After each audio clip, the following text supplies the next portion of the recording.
Us as adults find it hard to be cooped up in one place. So I can only imagine how the kids must be feeling with the whole lockdown situation. So much has changed for them. They used to go to school, come back home, play outside with their friends, but now they have to look at a computer screen in order to be in order to study and play indoors rather than indoors rather than outdoors without meeting their friends. How often do we speak to them about how they are feeling and how they're handling the whole lockdown situation or even the pandemic? Previously, in the oDOc webinars, we have extensively explored how the pandemic has affected us adults emotionally and physically. And today, we are here to understand how the pandemic has affected our little kids emotionally and what we as adults can do to help them deal with this new normal. I'm Shivangi, the head of marketing at oDOc, and to answer all our questions, we have two experts in the field joining me today. Firstly, I would like to welcome Dr. Suhaila Shafeek Irshard. She is a practicing clinical psychologist with more than 7 years of clinical practice experience conducting psychodiagnostic assessments, psychometric testing, psychotherapy, and counseling. Dr. Suhaila is currently one of the directors of Child, Adolescent, and Family Services, a not-for-profit organization initiative, which provides multidisciplinary services for children, adolescents, adults, and their families with the focus of better mental health. She is also a MHGAP trainer for the Center for Disease Control, that's CDC, USA-funded research study titled Integrating Mental Health into Primary Care for Post-Conflict Populations in Northern Sri Lanka, and a consultant for the Department of Probation and Child Services, Sri Lanka. Welcome, Doctor. It is a pleasure to have you on board today. Along with Dr. Suhaila, we have Senuri Gunawardena. Senuri is a psychologist and is practicing currently at the Child and Adolescent Family Services, as well as a part-time lecturer in research and psychology. She obtained her MSc in Child and Adolescent Mental Health from King's College London in 2017 and her BSc in General Psychology in 2015. She also served as the academic coordinator as well as a psychology lecturer at American National College in Sri Lanka.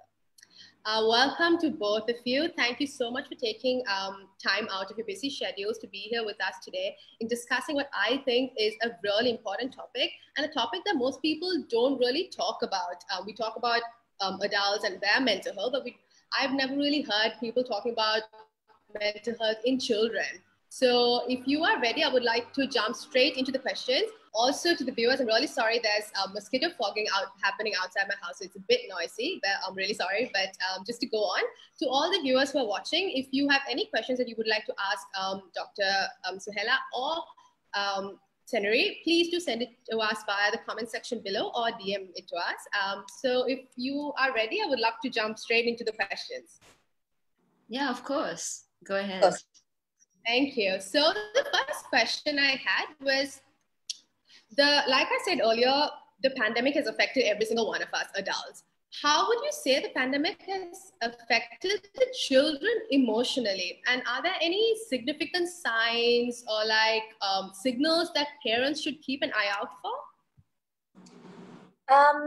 You're right, Shivangi. Like, the little people are to a large extent ignored. We kind of assume, oh, you know, they'll be fine. We're giving them food, clothing, whatever. They're playing. They don't have to go to school, so they're okay. But actually, like, from our observation and interactions with other parents, both professionally as well as personally, what I've noticed is that a lot of the kids are finding it a little difficult. I mean, of course, there are individual differences. Each child is different, their temperaments are different. The household situation would also make an impact.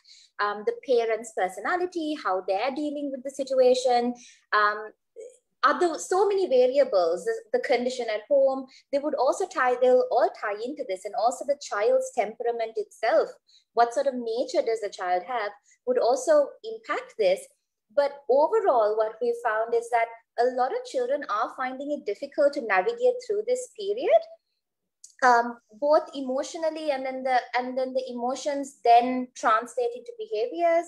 So you see that impact of, like, what we've noticed is a lot of children who were otherwise quite well settled are now suddenly very needy, suddenly very maybe irritable, or they've withdrawn. Very bubbly, friendly, outgoing children have suddenly withdrawn into themselves. They're not interacting as much, or they're choosing to stay focused on like maybe the screens or in their rooms. They've become really quiet, or they're acting out. So it's a difficult time. And with children, nothing is very straightforward also. They don't really come and tell you, look, I'm feeling bad. Maybe when they're older, in their teens, they might. And maybe some children might tell you that they're not feeling okay, but most often they're not really going to come and tell you, I'm not feeling okay. So gauging that from their behaviors also makes it quite complicated. And we tend to lash out before we actually kind of sit back and think if what's going on here, is my child just being difficult because he or she wants to be difficult, or is there something really going on? And like we were talking about this topic in office as well, and Senuri and I, we were discussing it. It's you were asking us like what to keep an eye out for. So basically, it's any change that's very different from normal. Again, what we need to keep in mind that this is not a normal situation. So you are going to find different behaviors. But keeping this in mind, as a parent, you know your child the best. And if you notice certain changes that are even in this not so normal situation, a little off the charts, that's when you should watch out. So like I said, externalizing behaviors, acting out, irritable, angry, withdrawing, especially the withdrawing, because you don't know what's going on there. Need to watch out for these signs. And especially if you feel that it is harmful, it's not just something where, you know, you can go and talk to them and get them out of it, distract them with something, but it's quite persistent. It's lasting for longer than you feel it's okay. Or it's damaging, it's causing some sort of harm to themselves or somebody else or something else. That's also a sign that parents need to watch out for, the moment it becomes damaging or quite long lasting. So that's what I would say are red flags that as parents, we need to keep an eye out for, not just the transient changes. Those are normal. We all have those moments as well. So, Senuri, I don't know if there's anything more you want to add to that, but just a few. Just wanted to mention again that it's just such a huge change from in comparison to your school schedule, where you would spend majority of your, not just the majority of your day, but the majority of your week will be at school with those people, your peers, your friends, your teachers. So when you are completely changed, this routine that you're used to is completely changed. And it's not even just that, it's almost like there's a lack of routine now because you're at home. So it's really important that we understand that, and we are available to understanding that. And of course, you know, separation from friends has a lot of downfalls. It creates so many issues, especially because children are socializing the most during this time, and it's really important.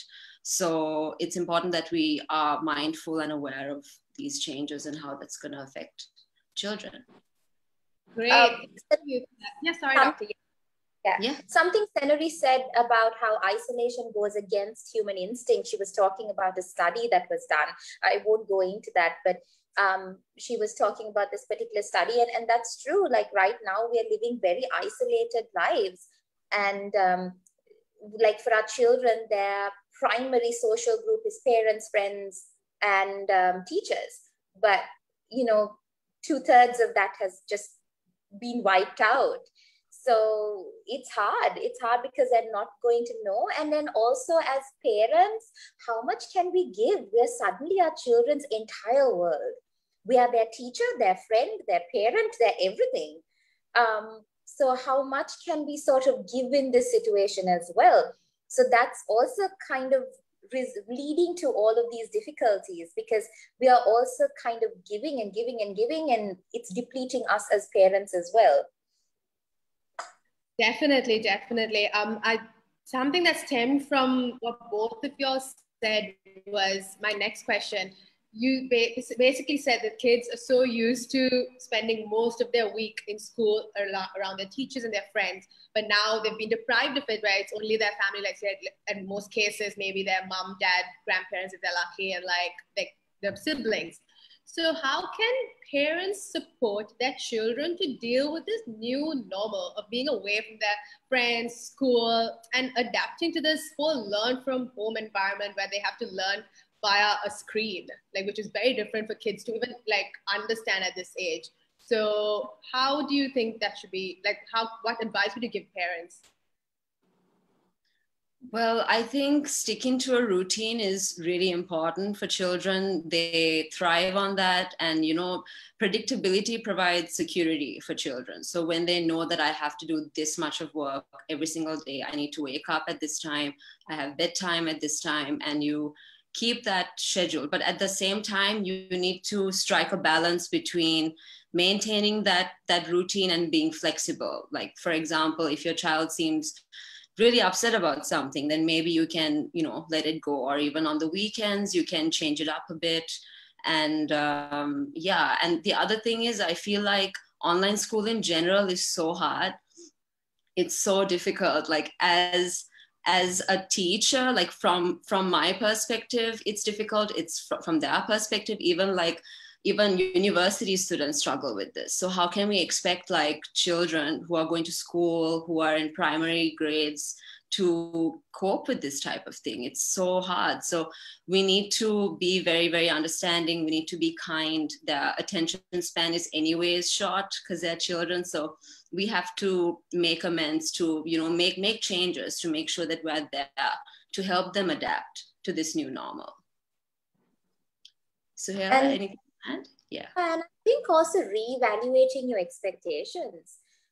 What are you expecting from your child? Again, this is a very bizarre situation. And we can't sort of expect our kids to be the same way they used to be pre-February 2019. And expect them to be, perfect in school, expect the same grades. It's hard. So kind of reevaluating your expectations, thinking about what you really want from your child at this point, what needs to be maintained. And like Senuri said, the flexibility.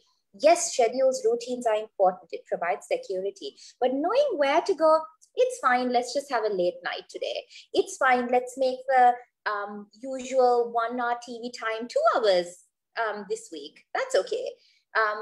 It's fine, you know, if you don't want to have your vegetables, let's just have an unhealthy meal just for once. That's okay.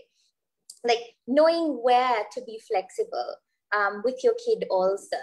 And that's very important, because like sometimes when we say stick to a schedule, we find that they stick to a schedule.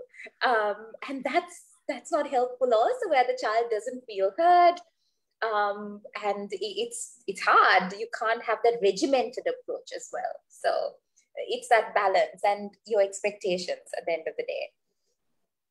And also listening to your children. I think Senuri mentioned that. Listening to your child, asking your child how you can help. If they're going through a difficult time, and you'll be surprised what kids come up with. If you actually ask them, like, you know, I see that you're upset. What can I do to make you feel better? You'll be surprised.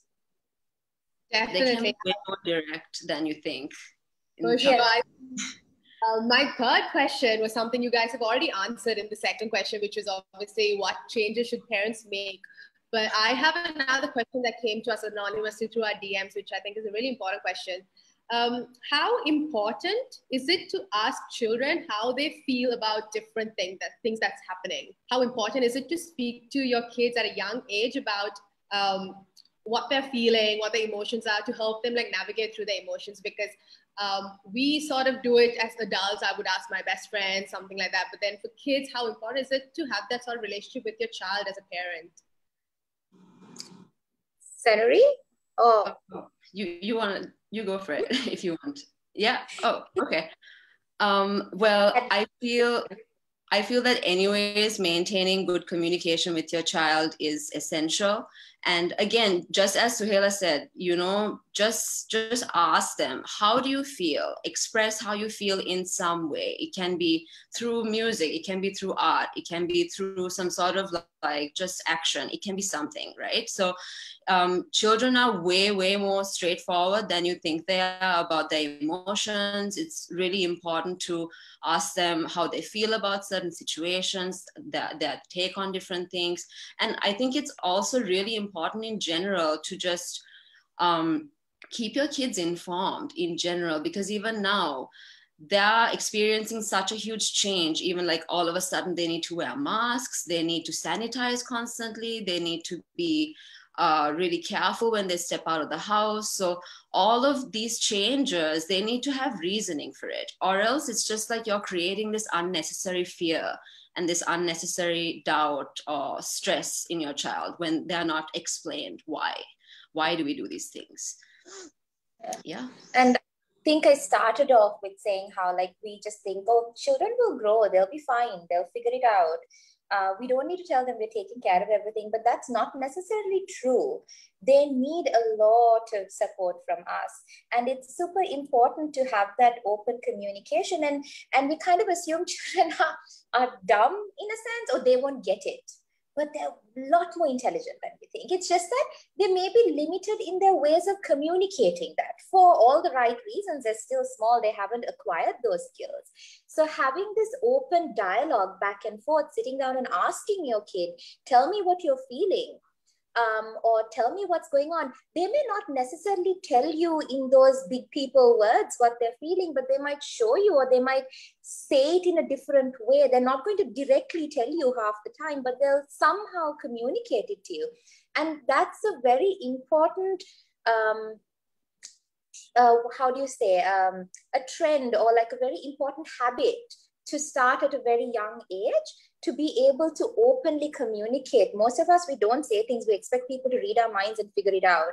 But that's so unhealthy. How, if you can't read somebody's mind, how can they read your mind? So by teaching our children what we didn't probably learn until we were a lot older, if there's something going on, it's okay, you can talk about it. It paves a way for healthy communication later in life. It also shows them that they're valued, that their opinions are important, which then feeds into their self-esteem. And as teenagers, as adults, that plays a huge role in their life, where they learn to speak about what they want, air their views, to be heard in a sense. And in return, they will do the same as well. If they're heard, they will also listen to you. So I think all parents should try that, just asking their kid, I see that you're upset or angry or whatever, and they'll correct you. If you're wrong, they'll correct you. They'll go, no, I'm not angry, I'm this. What can I do that will make you feel better? You'll be surprised. I think people should experiment with that and see what their kids come up with. That was great insights and like some advice on how to ingrain like that habit of open communication at such a young age. It's super important, I think. Also going on to my next question to both of you, something I read recently was that screen fatigue is something which is very common amongst kids these days, because everything is on the screen for them, from school to, watching videos while eating, anything is over the screen. So this was also a question that we got via our DMs just now. How would you suggest parents help kids with the whole concentration problem that comes along with screen fatigue? Like, is there any advice that you could give them? I guess keeping sessions as short as possible, as interactive as possible. And I know it's hard for the parents also, and also based on the environment you're living in. Like if you live in an apartment, it gets a lot harder because you don't have that open space. But trying to fit in as many other activities as possible to break that monotony in a sense. It's really hard, and it's not just the studying that's happening on screen now. Even entertainment, there's very little kids can do. They can't go out and ride their bikes or play in the park. So it's a very real thing. We are feeling it as adults. I feel like I never want to see a screen again in my life, but then I have to for the, I don't know for how long. So with kids, it's important to break the monotony and give them as many hands-on experiences as you can. So it doesn't have to be teaching them the alphabet using sand. It doesn't have to be that. It could be teaching them something in the kitchen, cook with them, based on their age and figure it out, or like playing out in the, if you have a garden, playing in the garden, doing something hands-on, which is really important. It is what it is. We don't have a choice. And at this point, the only access we have to learning are the screens, at least like academic, the school related things. So whatever we can do at home is all that we have at hand, and making the maximum use out of it, and hope that it'll end soon and we'll be able to go back to school and all the fun things that kids do. Yeah, I feel like, again, like what was mentioned before, that kids have very short attention spans anyway. So we can't like say, okay, you need to sit down and study for 3 hours. Like it's not going to work out. You need to just don't even create that as an expectation. Just, whatever time that you take to process and understand something, fine. Take that time, complete that task, take a break and do it again. It doesn't have to be that, oh, I sat down for this many hours, but you could have sat down for that long and not learned anything. So it's not much about the time spent, but like exactly what is understood and how that's added on to their education or their knowledge, essentially. Yeah. Great. Thank you for that. Also, before we go on to my last question, there's one more question that came through from a viewer, if you don't mind answering that. It's more about some advice for the parents who are also going through a huge change of having to be, like one of you said earlier, about being their mother, their father, their teacher, their friend, everything. So any like advice you would like to give the parents, just so they can also have a peace of mind?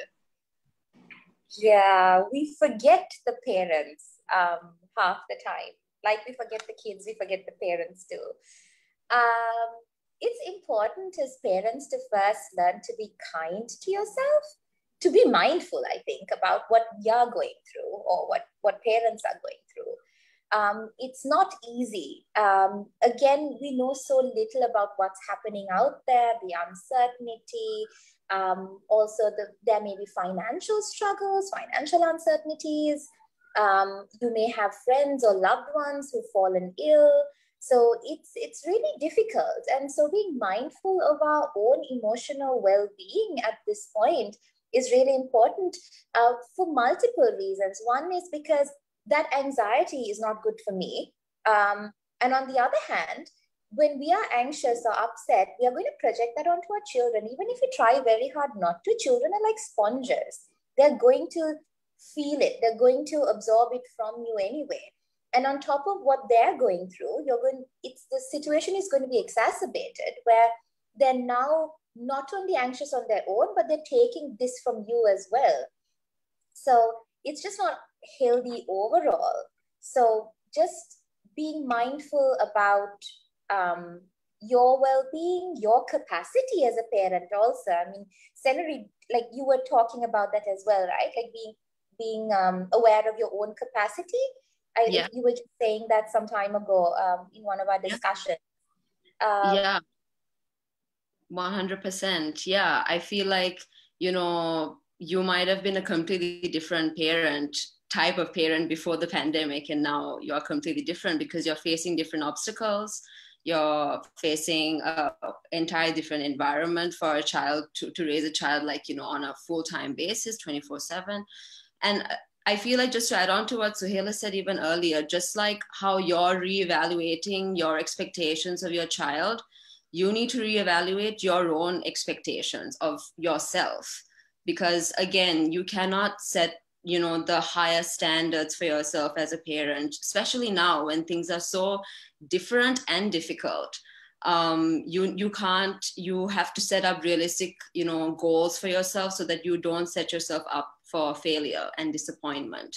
That's what's essentially going to lead to things like self-doubt, overthinking, all of that. And, you know, it's really normal to ask for help. It's really fine. You can ask help from, you know, your siblings, your friends, your partner, whoever that you're living with. Essentially, you know, it's really, really okay. Take a break. Stop, you know, being so hard on yourself, and ask for help. It's completely normal. Yeah, even if it means putting your kid on the screen for an additional 2 hours and a nap, just do it. Because if you're not okay, you're not going to be able to take care of your kid. So you'd rather have that moment for yourself. If that's what you need, just do it. Because not everyone has the luxury of being able to ask for help also. Yes, you have grandparents around or other family members around, it's fine. But maybe you can take that break for a bit. But if you don't have that, then you have to use whatever you have at hand. And I guess if that's a screen, then you use a screen. So not being so hard on yourself at that moment is really important. I think both of you have given some really, really good advice and pointers for parents, just being proud of who they are at the end of the day. That takes me on to, I think, Senuri, you were saying, like, it's okay to ask for help. That takes me on to my final question for the evening, which I think is also the most important question that I have. When you take adults, it is still a taboo to get mental help.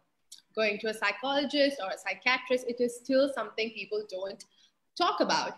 And when it comes to mental health or mental health support for the kids, it's even more of a taboo topic than adults seeking for help. So when do you think it is most crucial to seek professional help for your kids? And what advice would you give parents who are worried about sending their young ones to mental health professionals at such a young age? And is there like an age barrier, like this is when you should even think of getting mental health help or support? Okay, so I think first and foremost, there's nothing for you to worry about in seeking out for help. There is no age range, there is no time period, there is no season. You can do it any day, at any time. It's completely fine to reach out and ask for help. You know, and like when you should ask for help is essentially when, you know, when these changes that you're experiencing in your mental well-being becomes more and more difficult for you to cope.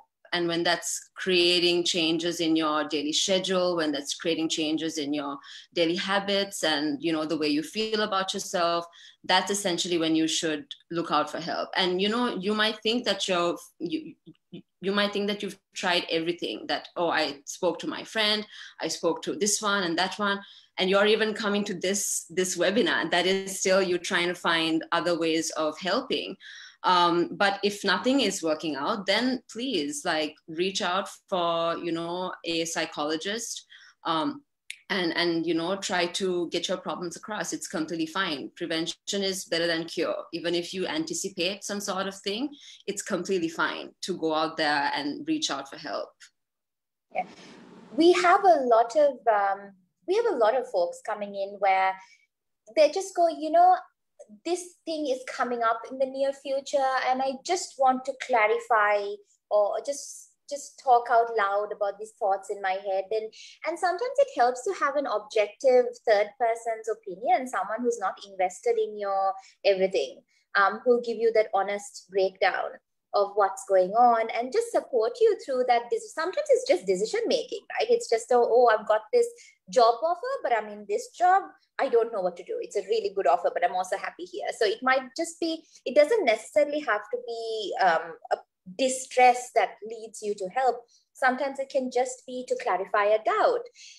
And like Senuri said, knowing yourself, going with your gut, if you feel like, you know, I think I've tried everything, or it's just too overwhelming and I feel like I need to talk to someone. Listening to your gut, not ignoring that and going, no, I'll be fine.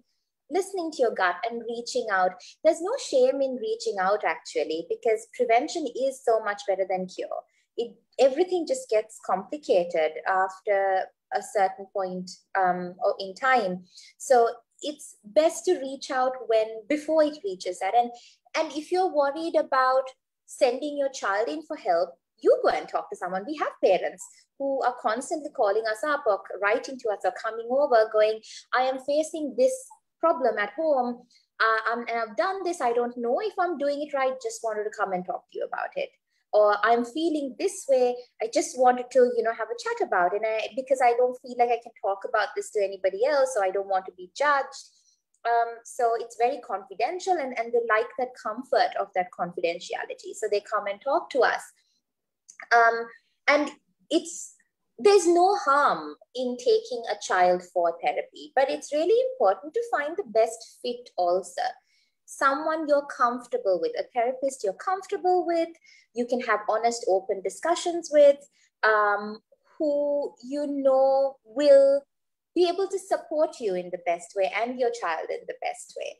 So, and who's willing to listen to you about what you want and your child, what your child wants as well. So it's, as long as you're mindful about those, there's no harm in actually going on and seeking out for help. I think we all should. We should have somebody we can go and reach out for support from when we feel that we can't speak to anyone else. Yeah, 100%. And just to add to that, I feel like children going to therapy, even at a young age, can help them develop so many positive attributes. Like they get better at, building trust with someone, maintaining a relationship with the therapist. Also, you need to put in a lot of work. You need to, be open enough, not have judgmental conversations, maintain confidentiality, all of those things they learn at a young age, which are very, very important things in normal relationships, in just maintaining relationships. And the most important thing I feel in therapy with children is that you develop this mutual trust and respect with the child. And then they also feel like they're heard and you feel like you can directly communicate with them. So it's actually like really, really good, habits for them to get involved with at a younger age, even if it is just communicating your emotions correctly. That's a very important attribute, just like what Suhaila mentioned earlier. So many of us struggle with it now.